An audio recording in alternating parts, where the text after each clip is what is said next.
So we open up this book called Sefer Yetzirah, which is the book of formation or creation, which they say Abraham, Avraham Avinu may have written, but there's a controversy on that.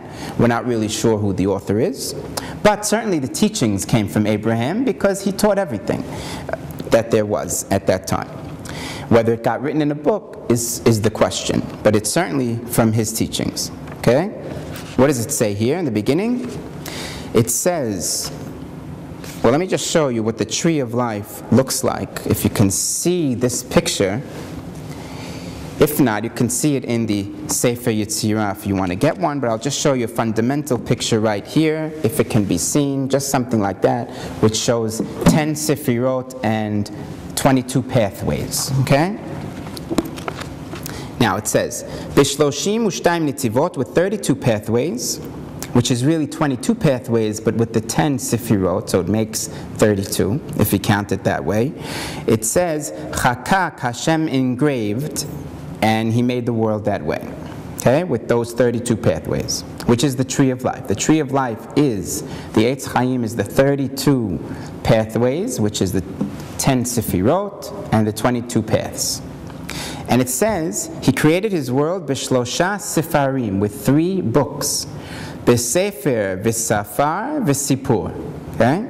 With the book, actually it says with text, with number, and with communication. Sipur is to tell over a story, communication. Sefer is a book, and safar is to count, lispor. All coming from the same root word, safar. Okay?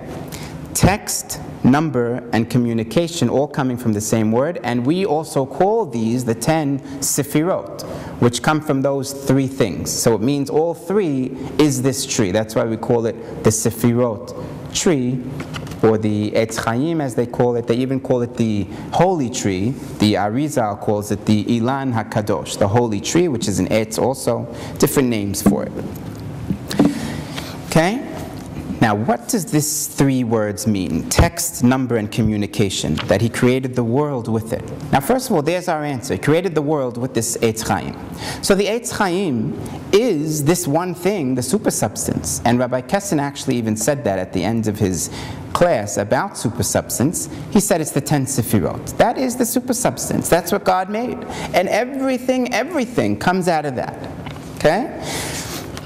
And somehow that will unify everything in the world. Science, even beyond science, the spiritual universe, anything that's anything will be unified in this tree.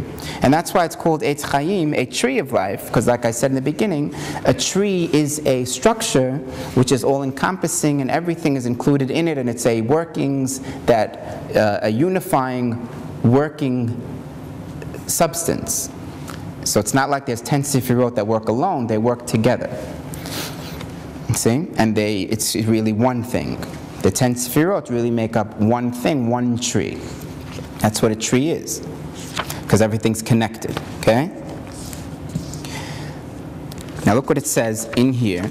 If you take, just very quickly, we can get into this for a long time, but I just want to show a quick idea. What's another word for text? Sefer. Well, space. Text means takes up space. Letters.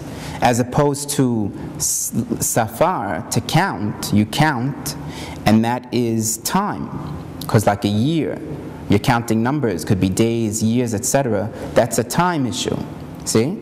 So this tree is creating the ideas of space, time, and communication is really energy, because the way we communicate is through our energies. Okay, without explaining that. And it's also our spiritual matter, because again, matter is energy. So our spiritual essence is really the last one. So it comes out again that space, time, matter, energy, like we're saying, are these 3 things. These 3 ideas of Sefer, of the word Sefer, that it says the Etz Chaim did. So the Etz Chaim is basically, at least the Sefer Yetzirah is explaining that the tree of life is the unifying theory, or the unifying thing that will unify space, time, matter, energy. So there you have it. Now the thing is, we know this conceptually or vaguely. This has always been a tradition, that these 10 Sefirot is the thing behind everything. But there was never anything solid or practical on it. Does anyone have any practical application now on that? So we don't know. This will wait on God's timetable. We'll see if anything comes out that shows something practical of actually using the tree of life to actually answer questions. Now, I know people use it for health reasons, people use it for a few other things, but this is something we need to pray for, because at the end, what God is going to reveal is the tree of life and the answers to major world questions, including spiritual ones, physical ones, which will all somehow in a practical way be from those 10 sefirot and 22 pathways. Somehow those will answer many things. And we just have to wait for God to unleash it to us, and we have to pray for that. Because if it is a messianic time, which everybody's sensing, there's got to be this knowledge ready to come out. And it's got to be somewhere, sitting, just waiting to come to us.